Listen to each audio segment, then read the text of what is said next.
والقبول کہ منو دست و دامان آل رسول، منو دست و دامان آل رسول. اس آل رسول کی برکت سے، اس آل رسول کی برکت سے تو ہماری دعائیں قبول ہوتی ہیں. اس آل رسول کی برکت سے ہماری بقا ہے، اس آل رسول کی برکت سے ہماری زندگی ہے، اس آل رسول کی برکت سے ہمارے لیے اللہ رب العزت نے ہدایت اور رہنمائی کا یہ سلسلہ قیامت تک کے لیے جاری کر رکھا ہے.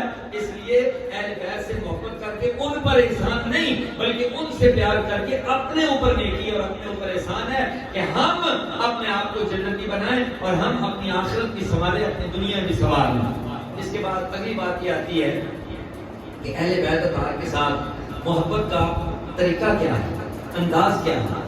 یہ انداز محبت کے ویسے تو بتائے نہیں جاتے، لیکن ایک بات ضروری ہے، من احب شیئا اکثر ذکرہ، کہ جو کسی سے محبت کرتا ہے اس کا کثرت کے ساتھ ذکر کرتا ہے، کثرت کے ساتھ اس کو یاد کرتا ہے. جب بھی موقع ملے